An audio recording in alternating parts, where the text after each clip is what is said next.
Shut up and sit down.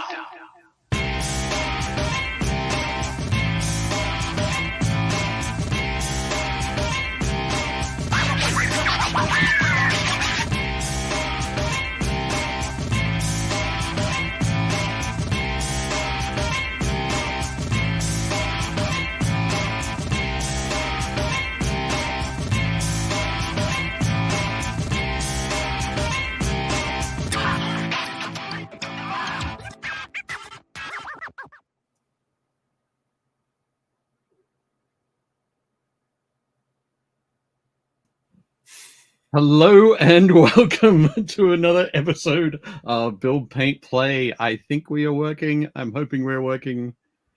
It looks like... Oh, there we go, Jake. Fingers crossed. Come on, we've tested this once, but it worked okay. Fantastic. Okay, there we go. I think, are we all unmuted? Are we all good? Hopefully. Can everybody hear? Can everybody hear and see both of us? Do we sound normal? Reasonably normal? Do we sound excited to maybe not be screwing up?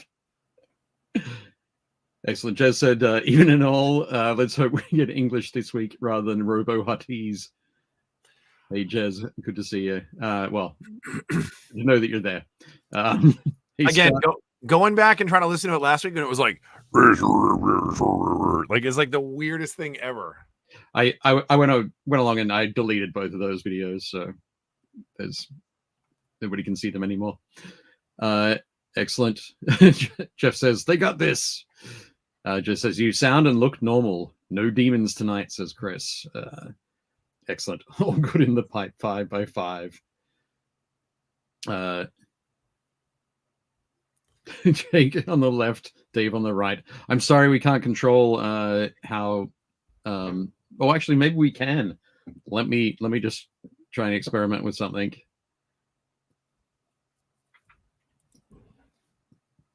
Oh no. Okay. I thought maybe I could slide us across. So we're using StreamYard tonight. You'll know that it's StreamYard when you see this this overlay. Ooh, fancy. Yeah, that's theirs that you can't actually remove. But so we're just going to be using ours, of course. But yes, so this will be our new view for the foreseeable future. I say that because I bought a 1-year subscription to StreamYard, so we'll be using this now. Hopefully, it'll be a little bit easier. Hopefully, it'll be a little bit less screwy. I'm glad that it worked as smoothly as it did in that seamless integration into the live studio here. So I like our cool, fancy blue background. Yeah, that's like a generic background. It's one that comes. It's like the first one on the list for backgrounds. Nice. So I didn't. I haven't gone and changed anything. But if you like it, we can keep it. I'm all good with that. I'm fine. So yeah, let's stick with that then. We'll have to mess around with some stuff after we see next week when we have 4 of us on for the 3rd episode of A Tale of Four Warlords. But I think it'll be fine. I mean, we did 4 of us on What's New with Mike and Jeff. So I like they're using StreamYard. I don't see it'll be a problem, but oh no, it won't be a problem. I just mean as far as like West overlay stuff goes, and that's true. So we'll see. It should work out, hopefully. I don't know. We'll just hope for the best. Yeah, sorry if I keep getting lighter and darker. I keep like jumping on a full screen so I can see the chat. Yes. That's a great thing. Yes, we also have all of the chat happening on StreamYard as well. So I don't have to be out there. But we've got Josh in the house as well from Crown of Command, saying hi, Dave and Jake. Welcome everybody. So I'm just going to let this sort of wave of euphoria wash over me for a minute. It's for me, it's more of a sense of relief than a wave of euphoria. But well, it's the same thing, really. But sure. It's euphoric relief. There we go. Yeah. So first off, we just want to apologize for last week, guys. We're having some technical issues. We figured out what it was. Basically, Apple's new OS Sonoma does not like any sort of third-party streaming, specifically Discord. It extra hates Discord. So when we were doing our warm-up chat, Dave and I usually talk a couple minutes before we go live just to make sure everything's working. He could see and hear me fine. I could hear him fine. His picture just kept freezing after a second. So then we decided we would just go live, and I was just going to be on camera and he wasn't. And then obviously you all heard it when we logged in. It just, the upload through Sonoma is the problem, and it doesn't want to use third-party software to do that, any sort of video capture. So that's why it was like sort of squishing everything down, and that's why the audio sounded the way that it did. I mean, you can still see me. I can still move and stuff. It picked up the video, but because of the way it sort of like condenses the file, that's why everything sounded awful.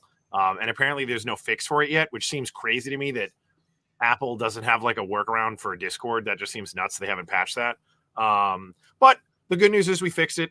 Dave and I spent probably an hour afterwards trying to figure out what we could do, and then poked around online, and then he decided to go with StreamYard. So we're happy that it's working. So I guess we will continue to do this until we run into another like horrendous issue down the road. But yes. but for now, we're gonna talk about Dave's visit to PAX last weekend. Last weekend. But before we do that, we've got a few things to talk about. How is the store going? It's getting there. I would say we're at about 80%. Okay. I'm down to my last probably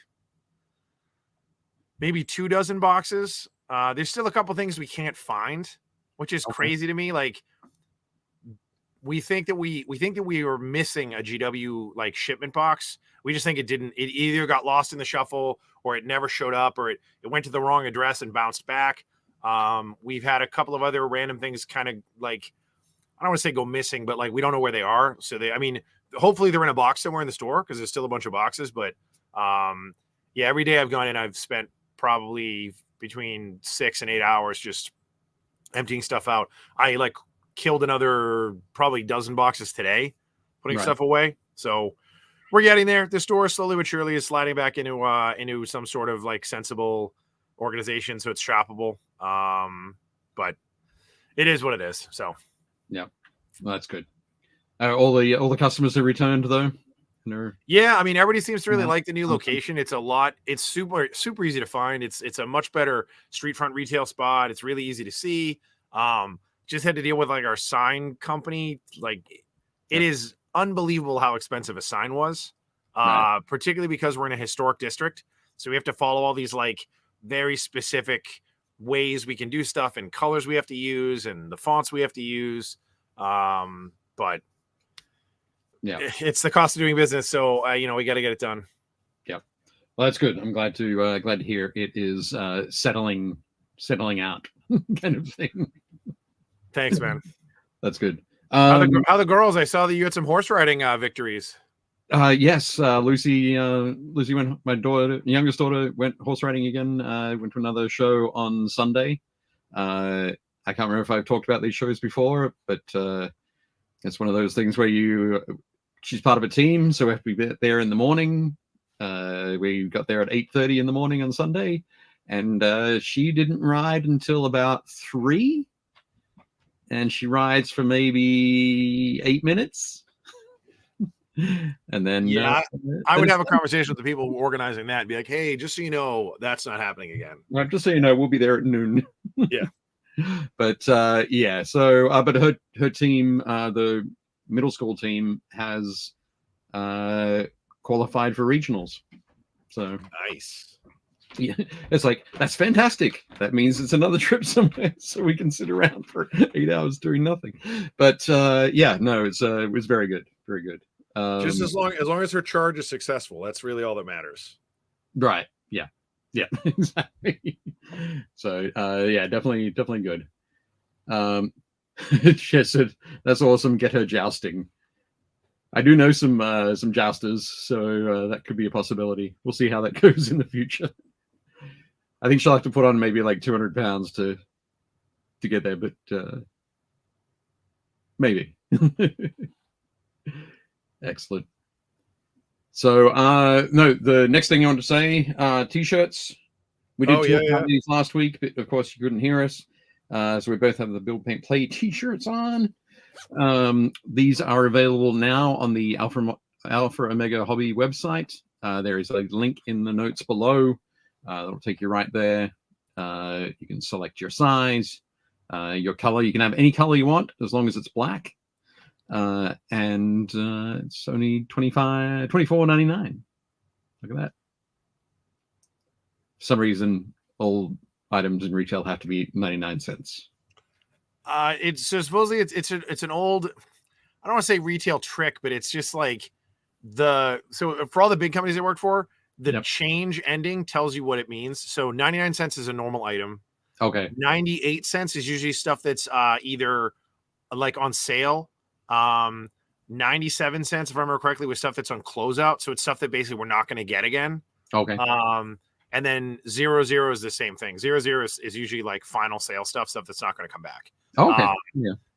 That's the way it was at most of the big companies I worked for. So now I don't know why mom and pops do that. I mean, I guess they could technically charge whatever they want, but it's also so like if you do a search and somebody has something listed for $25 and you have it for $24.99, yours shows up first because it's lower price. Right.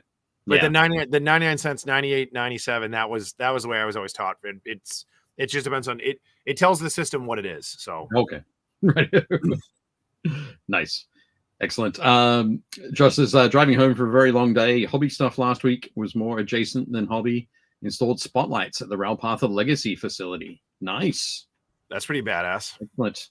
Jeff says, I love StreamYard. I like it so far. For some reason, it feels a lot easier to use than it did like when I messed around with it 18 months ago. But that's good.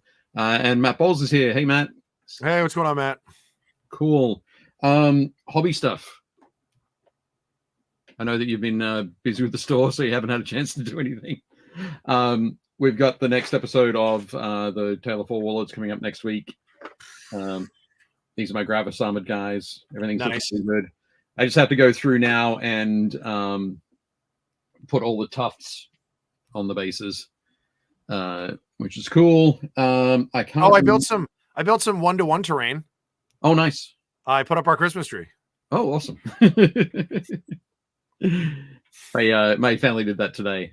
Well, sort of this afternoon. Ours was Sunday. Sunday.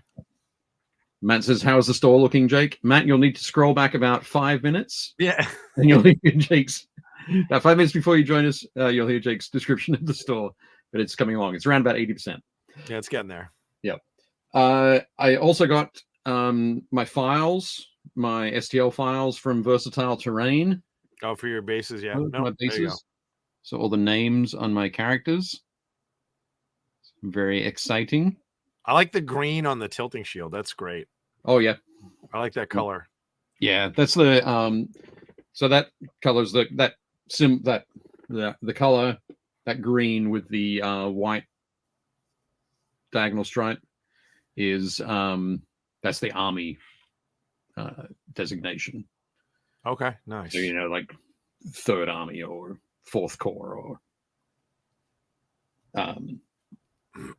what's his name? Whatever my leader's name is, his army.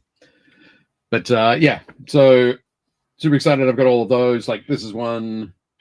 This one. Here's one I haven't painted yet. I've just glued it onto the base of the Judicia. Very nice. But they're from, as I said, from Versatile Terrain. It's placed an order. It's like £1 per STL per thing, and they just printed them out, which is really nice to have. Huzzah! In case we forgot, we would like to give a huge shout out to the Army Painter for sponsoring us again. It is down the bottom in bold type, but you know we will take the time to thank them. I was just about to mention them in the next. Oh well, sorry. Then go ahead. I don't want to step on your pronouncement. So no, all good, all good. Oh, Sean is here. Hola, Sean. So just one of the other things I did on Saturday was I painted up some Mormont she-bears. Those models are great. They're the Mormont she-bears might be my favorite models that they've made in that whole line. Them and the Hedge Knights are like the best, some of the best sculpts I've seen. Yeah, the Hedge Knights are super cool too. So I'm working on starting on a Stark army or a Mormont army for Song by Some Fire. My gaming group's going to be playing that in January, February, March, I think. So you let me know and I will send you some stuff. Okay, nice. But yeah, super cool. But I thought also I was doing up this lady as a step-by-step for Game Trade magazine. Okay. The painting have a I've heard of it in that. Yeah. And so I decided that this was a good opportunity because that article is going to be in February's issue. It's a good opportunity to use some of the lovely paints that I was sent from our sponsor. Yeah, the new Fanatic range is going to be insane. It seems like they've just done a great job with it. Everything that I've seen looks awesome. I keep forgetting. Tomorrow I have to email. Tomorrow's my home office day. I need to email Adam. You do. Because I keep being like, oh, I'll get to that. And I was like, tomorrow I'm doing home office stuff, so I will email him. But yeah, all the colors I need to paint these ladies were I grabbed them from the box, and they're just really, really nice. Everything works beautifully and smoothly, and great coverage, good opacity, all that sort of thing, which is really lovely. So yeah, I also got that done. So still have to finish off writing the article, but I painted the minis for it, which is good. And while I was waiting for the at the horse show as well, I put together some more infiltrators for the Space Marines. Those are infiltrators or cursors? These ones are infiltrators. The ones with the aerials are infiltrators, and the ones with the big sensor blocks are in cursors. But, I really like the new Space Marine range. I still think one of the weirdest things is the fact that like you can't use the Reaver Lieutenant with like half the units, which seems really weird because like he can't have grab shoots. So if you take Reavers and you give him grab shoots, you can deep strike them. Yep. But he can't have that. And I was like, but he's the Reaver Lieutenant. And they're like, yeah, he can't have it. I was like, what? Right. It's such a weird thing. I was like, how about he just has the exact same gear as the Reavers, which would make sense because then he's a Reaver Lieutenant with Reavers. And it's like, no. He's only if they walk in on foot. And then you're like, okay, it's super weird. Yeah, exactly. Cool. Well, let's jump into the chat. See who else we got. Oh, Matt Bowles says, sorry, my bad. Not your fault, Matt. Not your fault. You didn't know. Jim is here. Hello, Jim. Matt says the bases look great. Nice. Chris says all of my heresy characters and sergeants have those nameplates too. Yeah, Versatile Terrain is great. They make beautiful stuff. Definitely good. Matt says, so excited to see the Fanatic paint range next year. It will be very cool. Sean says, I'm working on industrial terrain from Titanicus for Legion Imperialis. Nice. Definitely cool. Just as they look great. Just got some to try speed paints on, and I love them. You're talking about the she-bears, I think. And Josh says, the she-bears are awesome models, and I wish to play more of Song of Ice and Fire, but due to Asmodee's shipping policies to sell and send overseas, it means the game will never grow here in Japan. Moo. That's a shame. We can work something out. Jake can ship stuff to you. Yeah, like we get stuff all the time. Like we're a pretty big CMON account, and we get everything through Asmodee as well. But like I'm happy to ship stuff. I just shipped a bunch of stuff to a guy in. I shipped a bunch of stuff to a guy in Hawaii. I shipped a bunch of stuff to a guy in South Korea, and I had a guy from Japan order like a whole bunch of stuff, like mostly BattleTech stuff in that case. But we get all the time, and Adam, like Adam Pratt, who's another friend of the show, he's in Singapore, and he said there's a decent Song of Ice and Fire community there too. So yeah, well, that's where the Singapore is where the CMON headquarters is now. Yeah, they're Asian, or they're Asian. Their financial headquarters, yeah. So, Josh, it might be worth getting in touch with them directly in Singapore and see what else they might have planned for the greater Asia region. So, but yeah, definitely cool. Awesome. So that's all the hobby stuff out of the way, I think. Yeah, we'll talk about that during that. But one last thing I wanted to show, which I'm super excited about. So last night, via a TNT shipment. Are these your proofs? This is the samples, of volumes 7, 8, and 9. Very nice. So, Eric Swinson. Yeah, nice. Oh, that's the other thing I need to check. Can everybody read that the right way around now? Yeah. Yep. Yep. Books are super exciting. Lots of great information on color in Eric's. No surprise there, really. Color and lighting. But let me find... Which one's the one I edited? Huh? You didn't work on any of these ones. Right. Well, which one was the one I did? That's a good question. I can't remember. It was a while ago. So this piece is nice. So that's goblins based on a piece of Adrian Smith artwork. They're sculpted by Patrick Masson. Good old Adrian. He's got some of the coolest, most iconic art. Yeah. But this piece won Best of Fantasy at Scale Model Challenge this year. Nice. Beginning of October or early October. Where's that one? Where's that one? Where's Scale Model Challenge? It's in Eindhoven, in the Netherlands. So super cool. And of course, we have Lane Bloodhoof. Yeah, that thing's the best. Which is the piece that Eric won Monte Sansevino with the year before, 2022. Bjarni Dali has got lots of cool terrain, wonderful stuff. He did this awesome Space Hulk layout. That's pretty great. Was that just really getting a lot of sheen there, or can you actually see something? That's actually okay. At that angle, that's actually really good. Cool. We can always do some screenshots for next week and just do it as like a full picture slide. True. I'll probably do that when we're fulfilling, I think. But yeah, I just wanted to show them off. I'm really excited about them. No surprise, really. But yeah, they look great, and I think everybody's gonna love them. Bjarni's got a lot of information at the start on how he does a lot of his terrain and diorama setups.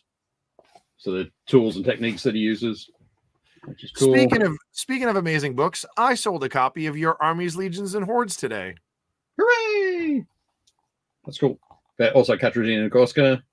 Nice. Whose understanding of color and translucency and depth is incredible. Where's a fantastic page to represent that? let's have a look at. Where is it?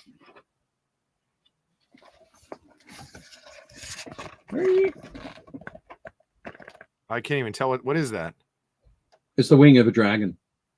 Oh, nice. Okay. I was just like, all I can see is like swirls of color. Yeah.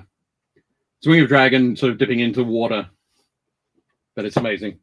Absolutely awesome. So super cool. Glad they have arrived. Now, Scott wants to know if the late pledge manager is still open.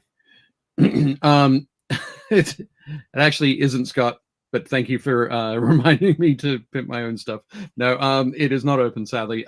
So our next step is we've got to get all of the books from Lithuania to the UK and the US, where we can do the shipping from there, and locking down all of the addresses next week, hoping that fulfillment can take place in sort of late February, because getting them across the Atlantic is fairly time consuming. But yeah. Yep. Oh. Matt says, congrats on creating a hit series of books. Thank you, Matt. And some amazing miniature art in those books, says Josh. Definitely some fantastic stuff. Lithuanian, all white with pink eyes. I don't get it. What's that reference there, Jake? You'll have to fill me in. It's Scott, man. I don't know. There we go. That's Albino. Yeah, there we go.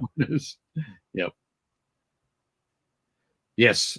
Great St. Patrick's Day for the minis fanatic in your life. Very nice. So yeah, super exciting that we've got all of that going on. So hooray! Cool. Okay. Anything else you want to? I don't think so. Let's get to it. Let's get to PAX. Let's get to the meat. Okay. Cool. So this next one will be fun as I try to work out exactly how to present these. Bear with us, folks. Bear with us, folks. Everybody hang on. Hang tight. Let's get this going. This, and then this, and then I click this. Ooh, it worked almost as if it was supposed to. I like the VHS badge. That's pretty great. What's that? I like the VHS badge. Yeah, it is very cool. It looks like that tape could pull out, right? Yep. But it can't. It's all printed. It's all flat printed. It's just, yeah, really great piece of design. Yep. Looks awesome. But yeah, so on the weekend of 1st, 2nd, and 3rd of December, I went to Philadelphia to PAX Unplugged, which is at the Pennsylvania Convention Center in downtown Philly. And I think this year I heard tell that there were 30,000 attendees. Sounds about right. So a pretty crazy amount of folks. Huge exhibit hall, loads of other breakout rooms, loads of other rooms and halls and activity. Lots of demos, lots of tournaments, lots of all sorts of crazy stuff. Very heavy focus on board games, role playing, and card games. Miniature gaming is still sort of working a foothold into the location. But let's have a quick look through. Oh, there we go. It worked. So the that's a great pick. Not all heroes wear capes, Dave. I like you got the superhero pose and everything. That's true, yeah. and the glasses and the hat to keep the rain from my head, and the wonderful BuildPaintPlay T-shirt. Look how vibrant that red is on that shirt. It's almost like I could touch the A on your chest and play the video. Play the video, exactly. It'll be perfect. No capes, says Matt. So yeah, this is me. I spent most of the time at the Game Envy booth, just sitting down painting. using my wet palette, of course, and showing off the Lucent light. That this one that's super bright above me. Showing that off, talking to people about painting. There were a bunch of folks who already knew about miniature painting, and they were there to play some mini games or enter the painting competition or that kind of thing. But there are a ton of people who have not painted miniatures before. They might have painted their first miniature at the Games Workshop Paint and Take, which we've got a picture of a little bit later. But it was very cool to sort of chat to people about their miniature painting experiences. One other plug for a book. So in the Tremendous Tome of Epic Dungeons, we've got, I think there are 3 double-page spreads from NPC Charles, his name on Instagram. So this is Charles Barger, super young guy, much younger than I imagined when I was working with him online. But he took along a cool display of his setups, sort of role-playing terrain setups, and had that on display and was just talking to people about making cool terrain setups all weekend. It was definitely cool to meet him in person. Very nice. I think I might have posted in the group, but I entered in the painting competition as well. So this was Saturday afternoon when I entered. So this was the sort of expert category, or expert division. I see some MCP. I see Thanos. I see a Nurgle, a Beast of Nurgle. I see a Thunderwolf. Some of that stuff I can't tell what it is. Yeah, there was a pretty broad range of stuff in there. I see 3 of the little Nurgle demon golf carts. Okay. But yeah, some great stuff in there. Very nice. They also had a cabinet that was the basically the beginner division. So they had 2 divisions, beginner and an expert. When I entered, they said, which division do you want to be in? Beginner or expert? I said, I probably should go for expert. And the guy who wasn't taking my entry, who was sort of just sitting nearby, just looked up and said, "Thank you for your honesty." So I'm guessing that meant that in the beginner category, there were a few folks who probably shouldn't have been in there. So this is the beginner case? This is the beginner case. Yeah. It seems like beginners really like the great or unclean one. There's 3 of them in there. Right. Well, Nurgle models are very cool to paint, for sure. Sure. No, I don't disagree. I just think it's hilarious that there's 3 great or unclean ones in there. There's one all the way down the end of the case with the bell. Yep. There's one really close to us right behind the frost giant, the yellow one. And then behind the dragon, there's another great or unclean one. Yeah. Yep.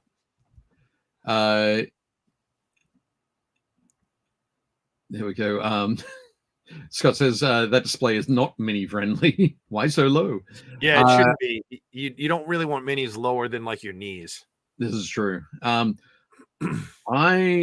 don't know, but I think I might suggest to them that they build some stands to raise them up, because this is the same type of cabinet that we use at the Capital Palette, but they are all raised up. They're all on risers, so they're basically, they come in sort of, they start mid-thigh level. But yeah, it was fine. I think this is last year. They've been running the competition every year. Last year, I think they finally started to get their act together with it. So this one was definitely more so, a little bit more organized, which was good. I went back on the Sunday afternoon to collect my model, and I said, "Who won?" And they're like, "Oh, it looks like most of the winners have picked up their models already." But you can check them out on our social media. It's PAX _TT something. Yeah, they're like, it's PAX _ no one's ever going to look at this. You're like, oh, that's awesome. Awesome. So hopefully they'll work something else out next year. But it was definitely cool to check that out. Took a photo of the enormous BattleTech sign. Just for you, Jake. Very nice. I do love BattleTech. Yeah, I know you do. So so of course underneath that you can see Catalyst Games behind there, the makers of the current edition of BattleTech. Yeah, their booth always looks nice. Like I'm kind of sideways. They have like some really cool like miniature cases that always have like awesome painted battle mechs in it and stuff. They also sell the I don't know what scale it would be, but like normal battle mechs are like, they're like Primera size basically.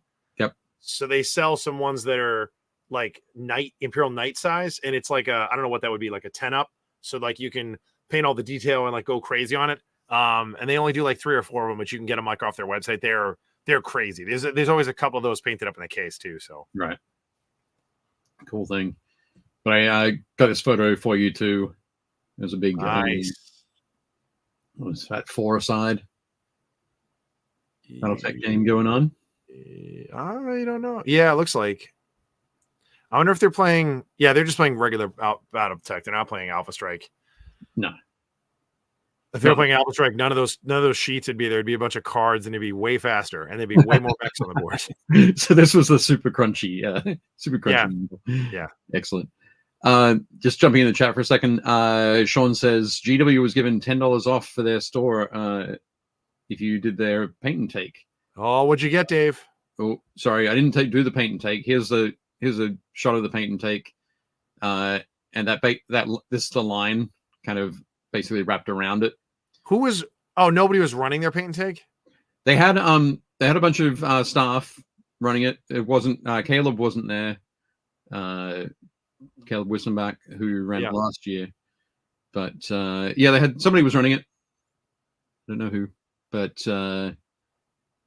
this was slammed the whole weekend basically, and a lot of the people that I spoke to at the Game Envy booth had been to the paint and take.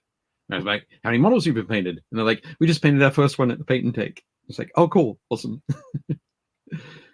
So definitely cool there. Josh says, "I'm a great ambassador for miniature painting. I try. Could be better." It's Scott says, "I'm going to book for Nova next year. Adepticon seems unlikely." That's a shame. I was looking forward to meeting you in person. Yeah, Scott, you should 100% do Adepticon. Yeah, we agree. 100%. That is the best show in all of the land. It is the best show. Yep. So the mini painting seems like less than an afterthought. Come on, PAX, doing it right is not much harder than doing it lazy. It's true. It isn't too much harder. Jez says, "I bet that lad with the fridge on his back knocked a lot of stuff over." Yeah, probably. It is incredible how many people who were wearing sort of big backpacks like that and just had no concept of how far they stuck out backwards.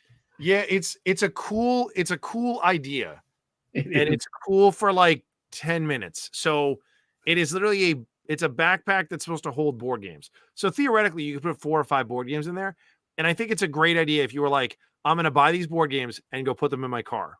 Like it's an easy way to carry them. To wear it around the show is ridiculous. Like it's just they need to come up with a better way that you could like check stuff or like do it like a hotel or a big. I went to a huge event one time in a hotel and they had like coat and bag checks. And I was like, if they can figure it out, I feel like PAX can figure it out. PAX has a coat check. Yeah, but will they do bags? Probably. I'm not sure. I'd have to check. But it was downstairs in one of the entries, sort of thing. But anyway, Chris says Adepticon best show ever. True. Scott says timing is off for Adepticon and the hotel is full. I thought you guys did Nova. Isn't it in DC? I do Nova. Jake haven't been to Nova yet. No, I've been to 2 Novas. I don't go every year. It just depends on like the scheduling. But yeah, July is welcome to come to DC and hang out. July's always tough because like we usually do stuff. It's my birthday. So my wife, if she plans stuff, we're not around. It's September. Yeah, yeah, sure.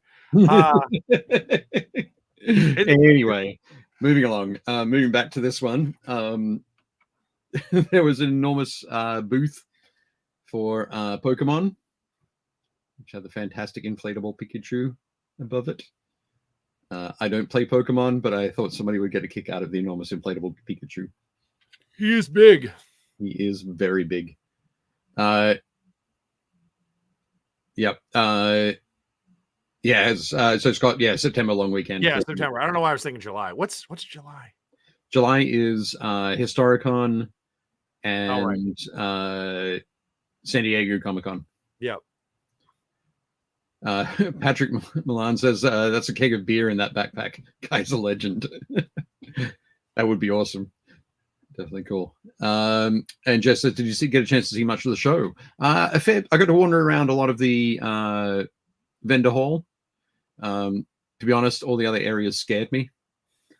I say scared me. They didn't scare me, but I'm just not as familiar with all the gaming that was going on. Origins is in June. Yep. I think. But moving along, next up, the Free League booth. There's my boy. There's Alan. That's Alan Panico in the purple shirt and the baseball cap on the left. Okay, cool. He's a brilliant artist. He does Ancients and he does a bunch of like really cool like digital stuff. And then Doug Shute is back there somewhere. Doug Shute runs Free League. Free League makes some of the best RPGs on the planet.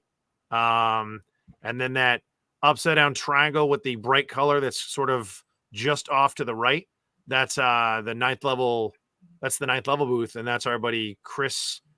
Actually, he's not in this photo, but that's our buddy Chris O'Neill and his wife Heather own ninth level. They make some of my favorite games, so they are super nice folks, and they're local to Philadelphia. This is their home show. Cool, excellent. Yes, I knew you'd like a photo of their booth. Oh yeah, they are awesome folks. Which is super cool. Okay, this was Sunday morning. So at the show, this was another show where Ravensburger launched another wave of Lorcana cards. Yep. I think back at Gen Con was their first wave of Lorcana.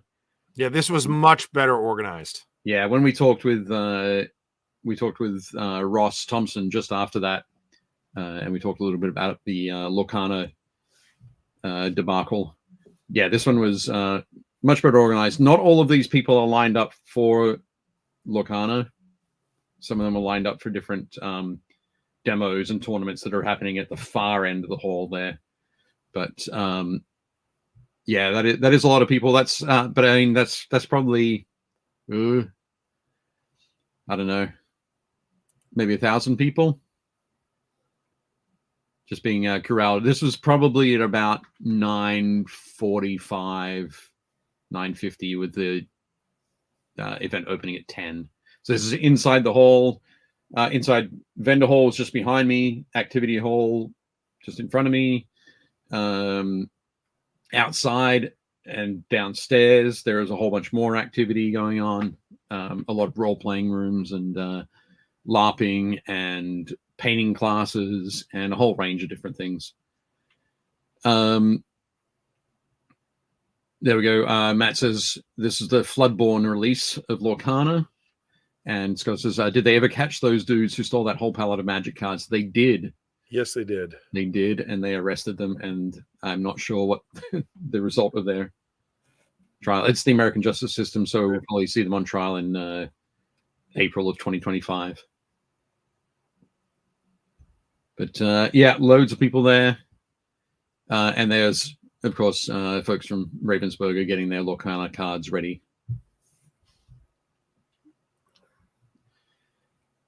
This is the GW booth, the Warhammer booth, with the mighty Terminator. What's in his left hand? It's wrapping paper. Oh, nice. Okay, I was like, what's wrapping paper? So definitely crazy.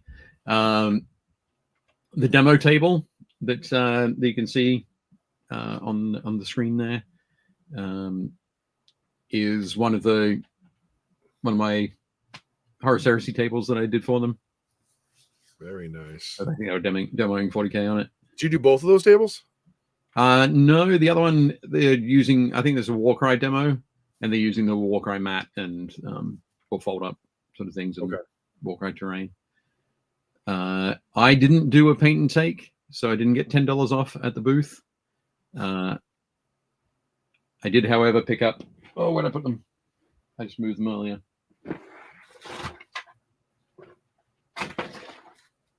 There it is. The Cruel Boy Monster Killers. Nice. In there, they have 2 monkeys that I can turn into Jakero weaponsmiths. That's the plan for that one.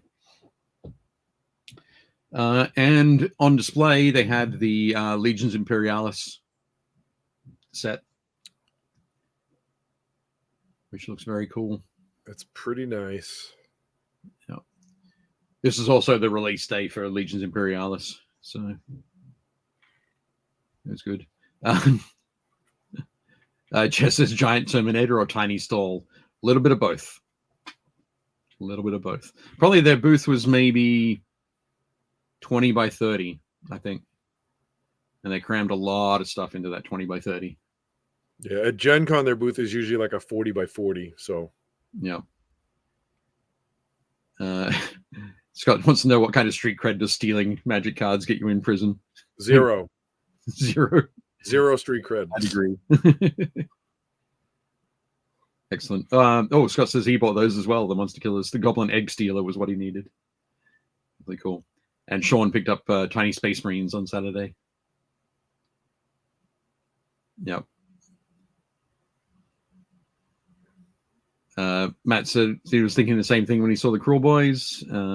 Animals in the Warcry sets are prime for conversions, definitely. And Josh says he got the Legions of Imperialis at his local game store. It's nice to see Epic played again, as I love the scale. Nice models. Yeah, the new scale, the new stuff is so much nicer. Like having, we talked about this a couple weeks ago, but having had like Titanicus and Epic and Space Marine and like all that stuff, like it was great. And I love the idea of having massed battles, but like the detail on the new models is just incredible. Yeah, absolutely. Absolutely. They look fantastic. I saw somebody posted on Instagram today, had posted a picture of their Imperial Fist Contemptors. Yeah.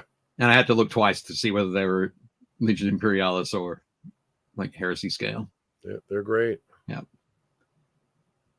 Definitely cool. Dwarven Forge were there. So when Dwarven Forge go to a show, they don't take any product to sell. They just take some setups and they talk to everybody about Dwarven Forge underneath their little tent. Yeah, I like their tent in case it rains. They're like, well, it's just, Yeah. Yep. They're prepared for all weather. But definitely cool. As you can see, there's a whole bunch of other things going on in the background there. Our friends from Panda Cult Games, Jonathan and Elizabeth, were there with their game Wander and also Shovel Knight. Very nice. They did really well. I spoke to them on Sunday morning, and they'd sold 80 out of the 100 games that they took. So I think they sold out on Sunday afternoon. Yeah, they always sell out. Yep. Definitely good. Becky Alexander is a friend of mine. I don't know. You might know Becky, Jake. I'm not sure. But Becky runs the game shop. They have 2 stores in Nebraska, in Omaha. So she runs both those stores. So it's cool to swing by, say hi. What are you doing? Come here. Come on. Come on. You can do it. Come on. Oh. Excellent. She came charging down the stairs. She's still got her magic necklace on, just so we can find her at night. Okay. Okay. That's important. All right. Okay. Excellent. Also got to hang out with Rick Agney, Big Rick, aka Rick Rolls America. So Rick was taking a break from his new store that he opened 10 weeks ago called Hoplite Games. Yep. in Lansing, Michigan. And Rick ran 3 classes, basically the same class 3 times, painting class. It was painting for 3 feet away. I helped him out with 2 out of those 3 classes. And I think each time we had about 45, 50 people in there, sponsored by the Army Painter and WizKids. So we were painting WizKids minis. I think the first time around we painted a human rogue, and then it was a tiefling rogue. Nice. But always a lot of fun. And one of the cool parts is in the second class, I was chatting away, and Rick mentioned he was up in Michigan. I said I'm down in Baltimore. Mentioned my local game store games and stuff. And after the class, 2 people came up and said, "That's our local store too. That's awesome." And Rick's like, "How do you guys not know each other?" And they go like, we go in like Tuesdays and Thursdays. And I said, I go in like whenever I feel like it, whenever I need to buy something. So we don't always overlap. But it was definitely nice to see them. Nice to see some folks from my local store. So very nice. That was cool. And there's the Tiefling Rogue that I painted in the second class. Excellent. So we had like an hour to slam something out. But the big thing I was talking about was contrast and having that, making sure you don't like put all of your mid-tones together on the model. You gotta have that separation. You got that mid-tone, light tone, dark tone. Working through there, but and also we gave those away at the end of the class. But we had in those classes we also had a whole bunch of people who had never painted minis before, and they had a great time. Definitely cool. Sean says PAX needs to up their sessions. There's not enough for the amount of people there. Agreed. There, I think there were maybe. Across the weekend, there were maybe 15. No, what am I talking about? 30 classes. So they could definitely do a lot more. Yeah, I think for a lot of these shows that are gaming centered or like comic centered, they don't really think about the miniature aspect of it. It's so strange to me. But like they all understand that they want it to be part of their show. I mean. That's why San Diego brought us out, right? Like when you think San Diego Comic-Con, you don't think painting miniatures, but like they clearly want to do it. But yeah, I'm with Jez and with Sean and a lot of these guys. Like it's just if you're gonna do it, you got to do it. You can't just kind of like pay it lip service. Like do more lessons, hire more people, have a better setup for your painting competition. Make sure it's a focus point. And, just have a little pride in what you're doing. And instead it's like they slapped it on like, yeah, we'll do that. I think there's a mix. I think there's people who want it to work well, and they're still trying to get their heads around how to do it. Right. And they're pushing for it. But there's also, because ReedPop, who are the folks who run PAX, organize PAX, all the PAXs, plus a whole bunch of other shows, they are in the mindset of, well, the people who lead those areas are in the mindset of, I need something that's going to work for every single show, so I only have to think about it once and apply the same rules to everything. And so that came into conflict with a few things at PAX. But it's just that there's a format of how they want it to work. They want these other things, but they don't understand yet how to fit it into their format. So, but maybe I'll just submit an application as Dave Taylor and then get you a job on their panel so you can, kind of be like, hey, I also organize Nova Open. How about I help you guys like unscrew this mess that you've created and let's make this awesome. You make it sound terrible, but also don't please. It's not that it's terrible. It's that like it's just not great. Like you go to any of the miniature shows and it's organized well. Yeah, it could be much better for sure. It'll get there. Anyway, Saturday night I went out with John Schaefer and some of his friends they used to work with at Fantasy Flight Games. And as we were walking to the restaurant we wanted to go to, we stumbled across the Philadelphia Christmas parade. We were right at the tail end. And of course, in every Christmas parade, you need a Darth Vader. Sure. I mean, technically, his chest lights are Christmas color. Yep. And you got the TIE fighter pilot and the stormtrooper behind him. But yeah, it was definitely kind of crazy. This was Santa Claus. Santa Claus's float during the parade. Very nice. And the parade was rounded out with 5 Philly cops on big draft horses, which was good. But of course, there are additional, like, thousands of people in town, 30,000 people in town for the show, and then thousands and thousands of people in town for the parade, which meant that we ended up having to go to like 5 different restaurants to find a table that would seat 7. Yep. It's all about making reservations. Yeah. Anyway, we didn't know that this was going to be going on. We were just like, well, we'll just wander out and we'll get dinner. But anyway, it was all good. Oh, end slideshow. There we go. And now I click the button to stop sharing. Very, very nice. I like it at the top. It said PowerPoint slideshow. Yep. I got to make sure that the name, whatever I name it. So that one I named December 12 _ PAX. I need to make sure I don't put anything. I don't name any of those PowerPoint presentations sort of unsavory names. We had some new people jump on. Nate's Miniatures just jumped on. Oh, hey Nate. G'day, Nate. Excellent. Welcome. Steven's here from Tabletop Super Show. Welcome. Scott says it's not reinventing the wheel, just copy what the other cons do. Thing about nerds is they're excited to share their secrets to success. This is absolutely true.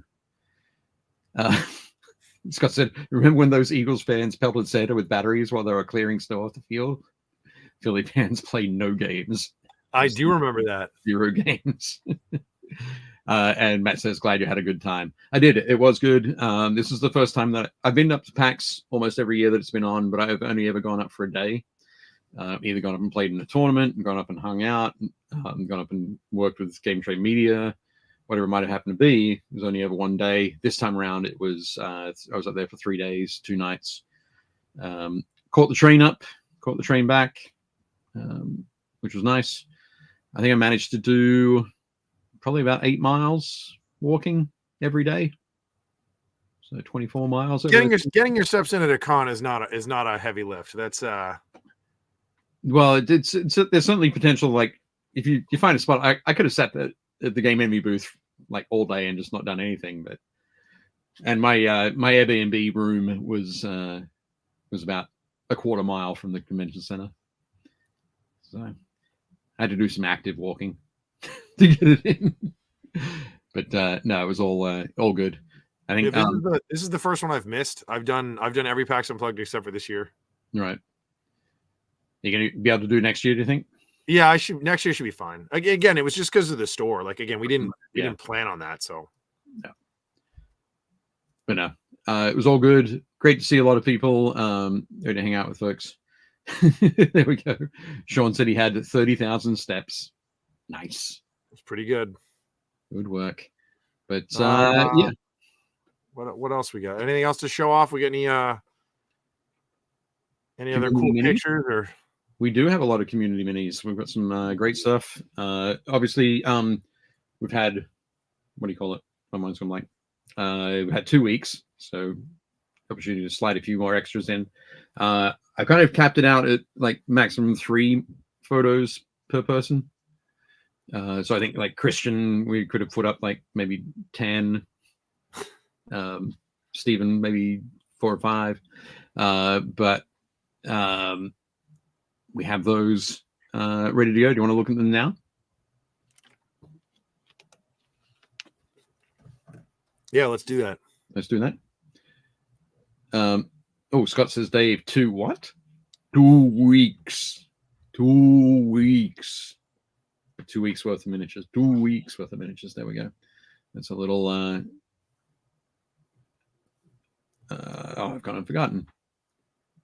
Total Recall. Total Recall. Thank you. My recall was not total.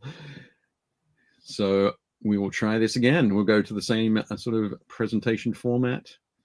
Share screen, share window, and this is it. And look, by doing it as a PowerPoint thing, I can put the name of the person up here. How cool is that? It's pretty cool. It's just a lot of extra work each week. But anyway, so what I'm going to say is that as long as your model is in the group by like Monday night, we should be able to include it in the Tuesday night show. What is this from? And this is from Malifaux, yeah. Yep. So Bing's been painting some more models up for his Malifaux activities at LVO. But I think this is probably one of their alternate minis because it has a very real world connection there with the Christmas tree. But I think it's crazy. Yep. Steven says San Diego Comic-Con is a workout convention. I went 2 days this year and probably logged 70,000 steps. Oh yeah, excellent. At San Diego, I stayed at a really nice hotel, like 4 blocks from the convention center. So I walked every day to the convention center and then walked all around the convention center. It's insane. Yep. I'm looking forward to getting my steps in there then. Excellent. Scott says, what the hell is that? Mimic tree. Sounds like a good plan. And Nate says, I'm listening, but I'm also playing Dark Tide. Excellent.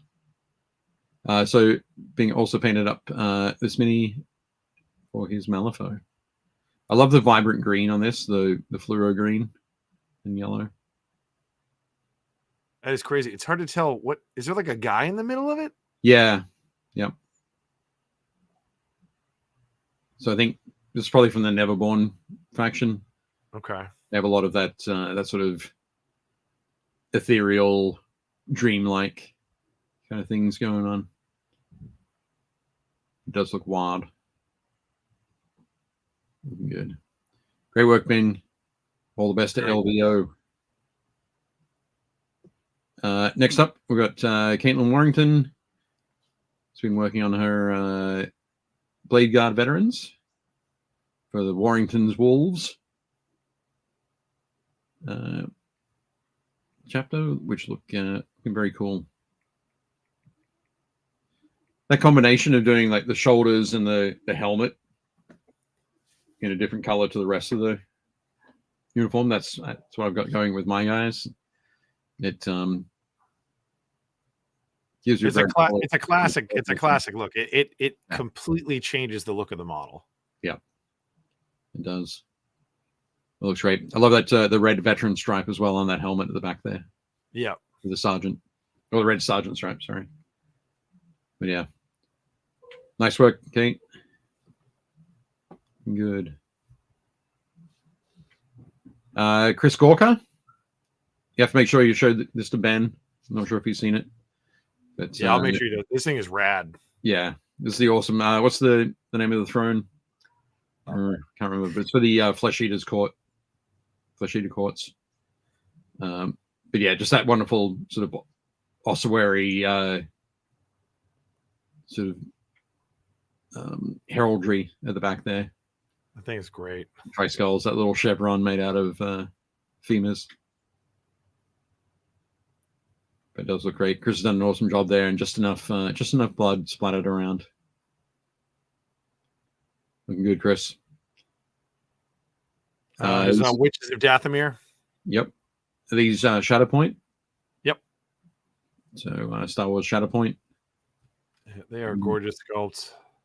Is that a bow? I think so. Right. But they do look cool. And that lovely saturated red is awesome. Beautiful work there, Chris. ossuary throne. There we go. Yeah. Thank you, guys. And Chris also posted this up. The is it Lord Solar Leontis?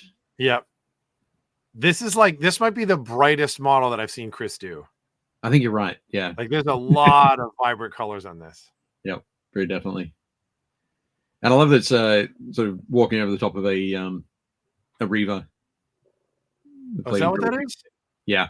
Oh yeah, it's a Reaver head. Okay. Yep. But yeah, it looked great. Sorry. Yeah, looking good there, Chris. Very nice. Excellent. Chris Kemmig has been working on some breeches for his. Are those forge? Is that a Forge World kit? Yeah. Yep. Yeah. Their dimensions look weird. I can tell because they're not the new sculpts. Like, see how big their hips look. Right. Yeah. Versus how tiny their waists are. Yeah. Well, they're definitely the resin Mark IVs. Yeah, Chris is a great painter though, but these guys are great. Yep. Very nice. There's a lot of green on there. There is, yeah, a lot of. He's painted all of the laurels in green. But all I need to get you to do, Chris, is to take a step back with your camera, and then zoom in with it, so that'll flatten the focal field. So you won't get that sort of out of focus sort of look. Yeah, because only the sergeant's in focus. Yeah. But yeah, they look cool, Chris. I'm sure you're going to enjoy using those at Adepticon. What are you doing? What are you doing? Do you want to come up here again? Oh, sorry, you're talking to the dog. Cliff posted a picture of his tracker for his Tale of More Warlords army. So we can check that out. Cleaned, assembled, primed, block coloring, shading, highlights, details, basing, seal, matte, completed. So looking good there. At the moment, his overall percentage is 26.2% completed. Nice. Excellent. Dave Hummel has just joined us. Welcome, Dave. Jess says that's very organized. It is indeed very organized. I'm kind of tempted to get Cliff to send me that file. Send me that Excel file. But good for you, Cliff. We look forward to updates each month. Dallas Hotzel has been painting up some Phobos Marines. Gotta love the backdrop. Yeah, the backdrop's awesome, isn't it? Where's that from? I have no idea. You know where it's from? I'll ask him. Yeah. Definitely looks cool. So these are for Blood Angels army, because he also has some Blood Angels going with the Infernus Marines. Yeah. And he's gone for the blue helmets of Devastators. Yeah, I figured that they would have red helmets because they're Tacticus Marines, but well, they're in Tacticus armor, but I guess it depends on the role that you're looking for them. Yeah, are Infernus Marines? Hang on. Where are you going? Now I gotta check.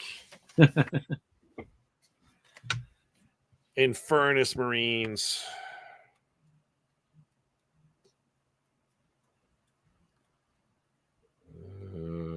What are they? Are they battle line? I don't think they are. It'd be kind of frightening if they were. Intercessors, heavy intercessors, infiltrators. Do I need to look through the cards? Infernus squads. So they're infantry, Tacticus, Infernus squad. What do they count as? Not battle line. They don't even. They don't have. They're not battle line. Anyway, Dallas, looking good. Yeah, no, they look great. They're like a weird one because it's like, should they have yellow helmets because they're technically close support because they have flamethrowers, or should they have blue helmets because they're like heavy support?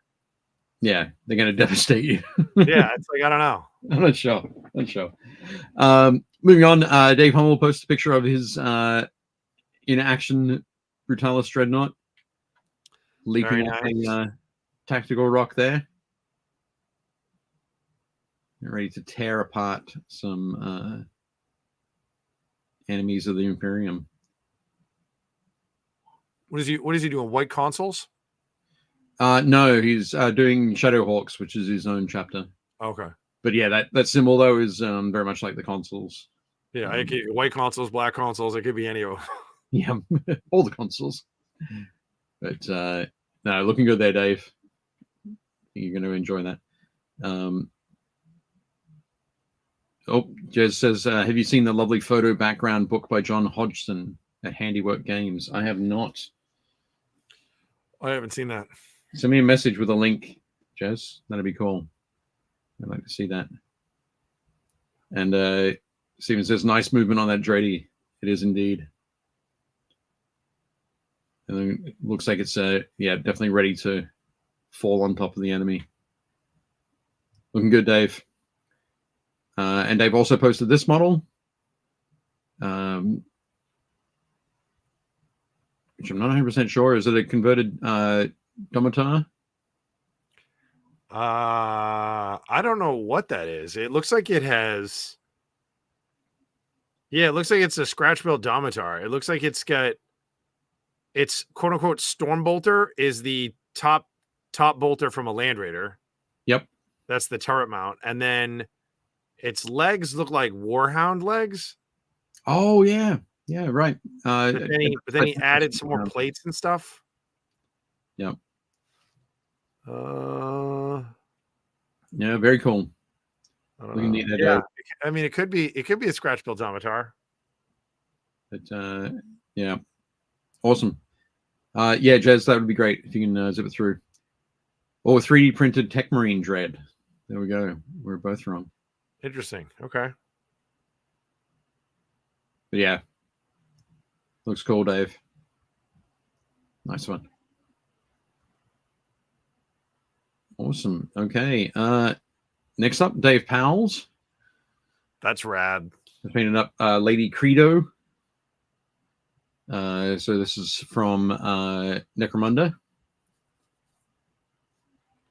I am painting. I haven't actually put any paint on her, but up here is Lady Hera, also from Necromunda, and John Schaefer is putting together some Necromunda fun for Adepticon. It'll be Credo versus Hera. The light work on her skin is awesome. Yep. Like on her hand and on her face and her chest and her leg. Yep. Like that's awesome. I love the stippling on the cloth. Yeah, it makes it look like it's velvet or something. Velvet, yeah, that rich velvet feel. Looking good. And a lot of sort of very archaic gold. Ancient gold. Looking nice. Stephen says Dave Powell's is a heck of a painter. He is indeed. So nice one, Dave. Thanks very much for the sharing. Jeff Smith. I've seen this model. Yep. Jeff wanted to post this. This is his Wolf Lord for the Tale of Four Warlords. So this is the warlord who'll be leading his army. I cannot remember his name. On his last week. His tactical plinth. Yep, tactical plinth for sure. But now he looks fantastic, and we'll see some more of Jeff's Thunderwolf Cavalry next week on the show. Yeah, great work, Jeff. Cool. Yeah, he looks good. Kelly Rowe posted up the some X-Men minis from Marvel Crisis Protocol. So I think we've seen Wolverine and Cyclops before, but now he's shown Storm, and is that Beast? Yeah, that is Wolverine, Beast, Cyclops, and Storm. Yeah, I can never remember whether it's the Beast or Beast. No, it's just Beast or Mr. Beast, or is that it? That's different. Doctor Mr. the Beast. Doctor Mr. the Beast. Beast to you. But yeah, looking very cool, Kelly. Nice job. Some shots from Christian. This is Sons of Horus Praetor. Awesome. Lovely sheen on that sword. And the attention only slightly stolen by the that. Is that a Volk? I think it's a Volkite. Orange. Yep, that orange glow, whatever it is.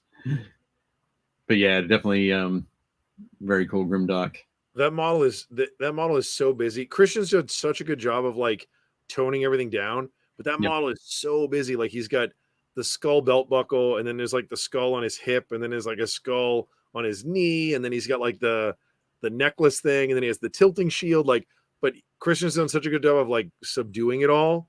Yeah, that it doesn't like smack you in the face. Yeah. And it's got that thing you always talk about too. It's got that like, it's got that line. So like from the sword to like the OSL, there's like that cool line through the center of the model that like catches his head in the middle of it. Yeah, and it's also got the it uses you got the arm, the backpack, the chest plate, all frame the head.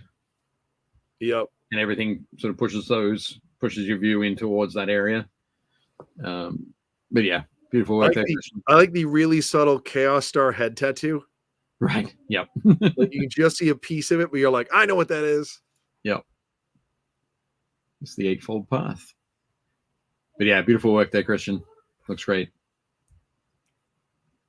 Christian post. I think this is an older piece, but fantastic. Yeah, that's the old Nurgle Sorcerer, I think. I think it's a lot of conversion work going on here too, but there's an older piece that he worked on. But it just looks great. That fly head is so disgusting. I mean, I don't want to touch this model. I feel like I'm going to catch hepatitis just by picking it up. Yeah, it is nasty. Those also the big orange sort of buboes up there on the side. Yeah, and there's like you can see like on the back of the, I guess like the cross brace he has. Yep. There's like a rusted Chaos Star. Yeah, yeah. Like I don't know if this model is metal, but it looks like it is. Right. You mean metal? Yeah. But yeah, no, it looks great. Beautiful work, Christian, again. And I think the next one is yep. So this is his cultist warband. Yeah, they're so good. I have a lot of people who keep hoping that GW is going to release. Remember back in, I think it's like 5th edition, there was the Lost and the Damned Codex. I was in 3rd. Was it 3rd? 3rd, yeah. Okay. 3rd or 4th. Like, but yeah, there's so many people who are like, "Oh man, I wish they bring that back." And I was like, I don't see why they wouldn't. Like, you have this kit. There's 3 different cultist kits now. Yeah. Plus, like all the Trader Guardsmen you can get from the Blackstone Fortress boxes and stuff. Like, running Trader Guard would be really, really rad. Yep, it would be awesome. Like the guy right in the front middle with the mask on. Yep. That's the officer, the fallen officer from the Blackstone Fortress box. Yep. Yeah, he is great. I use that model, the base of that model, for my Orlok gang leader. Yep, I could see that. Two pistols out like that. Yep. The Orlok head. But that coat is awesome. But yeah, beautiful work, Christian. That again, the OSL from the flame pike looks great. Beautiful. Next up we have Scott. Scott painted this creepy dude. His head looks like a hammer. It does, doesn't it? Then yeah, Scott, you'll have to remind me of where this is from. I know that you wrote it in the post, but it has been a minute. Matt says, "I so want Lost in the Damned again."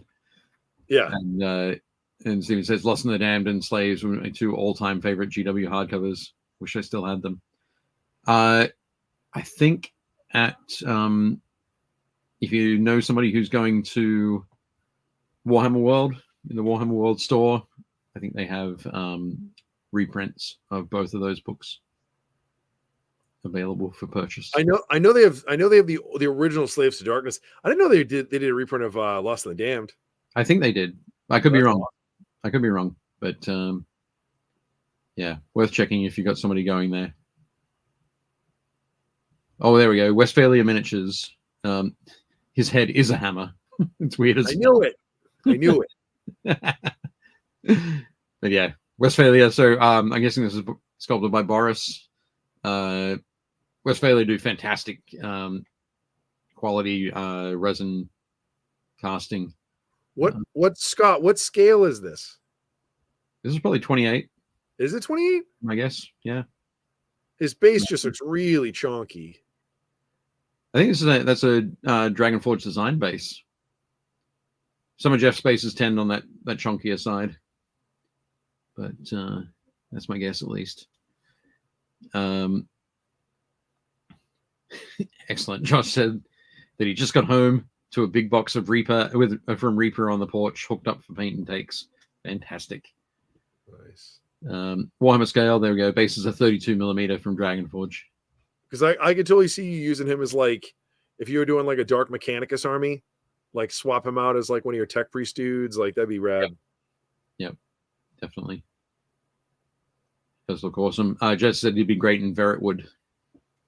Yeah. Which is cool. Scott's next mini here is this cool one. Was this from Marvel United as well? Yeah, I think that's Spider-Man Noir. Spider-Man Noir. Fantastic. That definitely makes sense from the for the color scheme. So rare these days that we see monochrome paint jobs. Every once in a while we see him. Remember there were the guys who did the command squad of Space Marines at Adepticon, and they did them all in black and white. Right. They did them in black and white with a little bit of grayscale, and they did it almost like in like I don't want to say cartoon, but like a comic book style. So like they have them like talking in word bubbles behind them, and supposedly they were told that they didn't qualify because they were only 2 colors, and the guys were like, they're all painted in grayscale, and they were like, oh, it has to be at least 3 colors. So they, okay. And I was like, it seemed a little weird because the models are great. Like they did a great job on them. Yeah, no, that's cool. But no, Scott's done a great job here as well. Said, yeah, super fast and fun to paint. Never tried a black and white scheme before. But no, it definitely looks good. Nice work. The United figures they're so much fun to paint. Like the scale is just awesome on them. Yeah, definitely suits this one. That looks cool. Okay, next one, final one from Scott is he painted up a Cadian Shock Trooper. This model is awesome, Scott. This might be one of my favorite things it's definitely one of my favorite things you've done. I don't know if it's my favorite, but it's up there. Like this is great. Yep. Like the 5 o'clock shadow, and like the wear on the boots, and like the wear on the strap, the lighting on the last gun. Yeah. He just looks rad. Yeah, definitely cool. I love the goggles. Yep. Too. Very nicely done. It looks awesome. That's another Dragonforge base there. One of the trench bases. Nice. Yeah. Very cool. Nice one, Scott. Now he just has to paint the other 207 guardsmen and the tanks to go with him. Easy done. Easy. One down. Next. Oh, come on. Awesome. The minis are awesome. GW is just killing it. They are indeed. Nice one, Scott. Next up, we've got a cool, crazy portal from Steven. That is some OSL. Yeah. Does look great, doesn't it? Very nice. Steve, is this a 3D print? Or is this a resin piece from somewhere? It looks like a 3D print. I think it might be. But yeah, this definitely looked quite cool when we saw it. When I saw it in the group. It has that almost Stargate quality as well. Yeah. So Yeah, because it's got that like it's got that sci-fi / Aztec look to it. Yeah, it does have that. That's true. But yeah, and I was thinking from the sort of the part in the center, it isn't just like a light. It's like rippling effect. Yeah, There's a swirling. There's a moving. yeah, it has like texture to it. Yeah. Said 90% airbrush work, but yes, FDM, filament material. So nice one. Good there, Stephen. And also, Stephen showed off his recently acquired collection of Star Frontiers. Dude, this takes me back. Yeah. that middle purple box, the one with the girl and the weird Alpha monkey guy with the gun and the guy to the left, like that. I owned that book. That's a Larry Elmore sci-fi drawing, and there's not a lot of them because Larry Elmore doesn't do a lot of sci-fi, but that picture is great. Yep. Definitely cool. No, very cool to see that you're adding to your old Hammer collection there. Dude, that's so awesome. Oh, cool. Very nice. And I think the next photo, which might be the last one for the group, is actually from Dave Powell's. Let me see. Yep. So in on Stephen's post about that, Dave Powell's chimed in with this model that he'd painted. I think he said it was like 6 or 7 years ago. So, for a game that he ran at a convention. Dude, that's so funny. That's great though. Yep. Beautiful looking stuff there. Very cool. Just quickly running through the chat. Jess says there's nothing good coming through that portal. Talking about your yeah, no, definitely don't do that. Through that one? No. Yeah, don't go in there. Stop. Don't go. The Idiot Painter says Nova is awesome. It absolutely is. Matt Paul says Star Frontiers. So jealous. Cool stuff, says Sean. I missed that game, says Dave Hummel. And Steven says, I'm running SFO2 next year for my group. Oh, is that the... Which one is that? One of those. I think it's the one to the right. I think it's Nighthawks, but Nighthawks. Oh. Yeah, because I believe SFO1 is the... Is Alpha Dawn or... well, there was another box that was just Star Frontiers. So there's I think Alpha Dawn is technically the second box, but I don't know. I could be wrong. Okay. It's been forever. Right. But no, excellent. Sean says Nighthawks is rare. Josh says, oh yeah, Star Frontiers is a jam. Steven says that Dave's piece is a beautiful piece. And Dave Hummel says it was the second RPG game that he played after D&D in 1982. Excellent. Oh, Alpha Dawn is the second edition. Okay. The second edition. There we go. Nice. Awesome. Okay. That brings us to the end of our list. There we go. Wow, StreamYard is so easy to use. I haven't been doing this all along. Don't say that out loud. You're going to jinx us.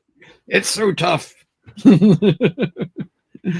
no, absolutely awesome. Very cool to see all that excellent hobby work in the Facebook group.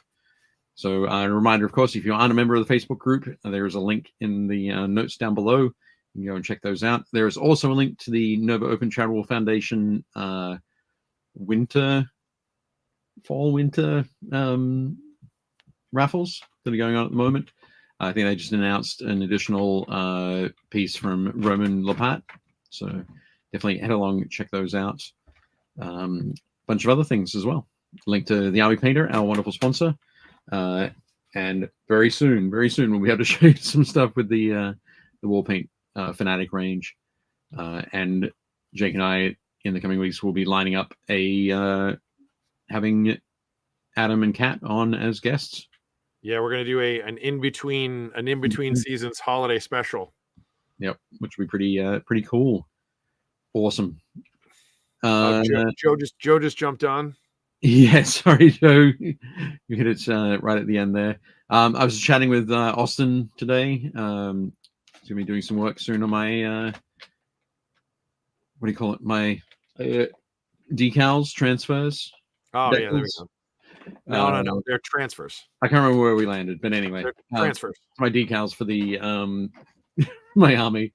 So hopefully in the next week or two, I'll have those and can start applying them. But definitely good. So cool. And yeah, also, I recommended them to somebody the other day. Somebody was talking about how they wanted to get a bunch of custom transfers, and I was like, just go on Death Ray Designs. No, what do you mean? I was like, just do it all through them. It's just easy. Yep, do it. And I think John Schaefer is going to be talking with Austin as well about some of the pieces for his shoulder pads on his nice. Which will be definitely super cool.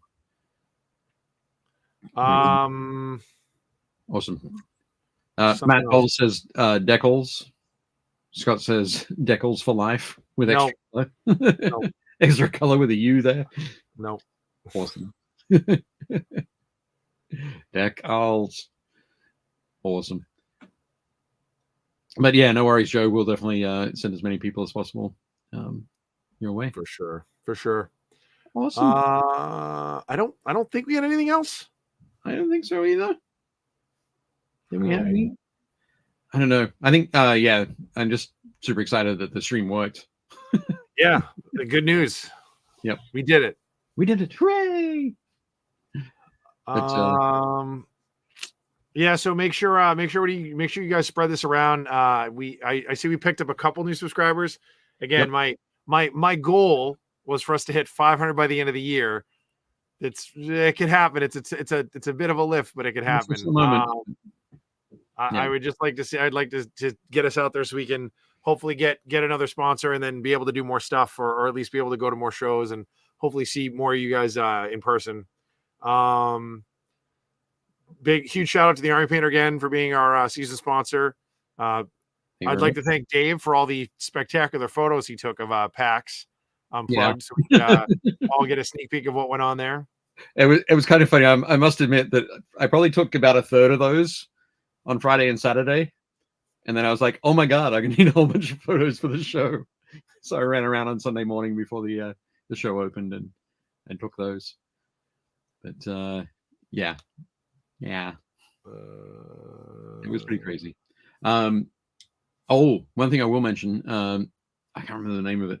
I'll have to find that. But on Friday at the show, I went to dinner with Alex from Warzone, from Res Nova Games, Warzone Eternal.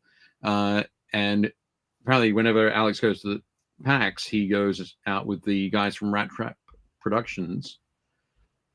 Richard Johnson runs Rat Trap Productions. I'd never met Richard before face to face, but we've corresponded a lot online. I've done some layout work for a joint company that he has with Lon Weiser Brigade Games. Okay. So kind of a big sort of circle around. So it was like, oh, fantastic. Finally get to meet. And the way that they choose their restaurant is they walk out the door, they walk into Chinatown, and then they go to the first restaurant that can seat them. And they've ended up at a different restaurant every time. But we went to this restaurant that was fantastic. It was all there was a lot of authentic Chinese dishes, and we didn't realize until the meals came to the table that it was family style. So as well as the authentic Chinese dishes, there were of course the wonderful Americanized dishes as well. It was at the back of the menu. One of the guys who were there with ordered General Tso's chicken. But when that came out, they handed him like a small bowl of rice and then a plate like this big that was just piled like this high with chicken and sauce and broccoli. It was just like boom. It was like, oh, okay. And we've got like we've all ordered a plate like that. Great. Oh man. It was Well, it's plenty of leftovers, I guess. So yeah, without a doubt. we get some more people in the chat. Go back and watch the first hour later. Yep. Oh no, we appreciate that. Oh yeah, thanks. Yeah, well, the website is pretty fun. We were really lucky when we first set up the business. We had everything set up online, and it was just really easy. So I do all the updates every Friday night. I update it, and I do new slides and new, links and stuff like that. But it's not hard. Shopify's pretty user friendly. So yeah, definitely good. Excellent. Cool. Okay. Well, if that's it, we've covered everything else. I think so. I think now, so we just need to say thank you very much, everybody. And as we switch back into the only thing that it's not, I haven't worked out yet exactly how to do it, is have a great sort of seamless transition for the outro. Oh, does it just snap off? Well, yeah, it just goes like I just put that on and then press the button and it goes boom. So, but I have to do it I have to switch the tab to brand, so I lose the comments. All right, well, let's try it and then we'll see what happens. But guys, thank you so much for joining us all. We will see you next time here on Build, Paint, Play. And as always, don't forget to Build, paint, play.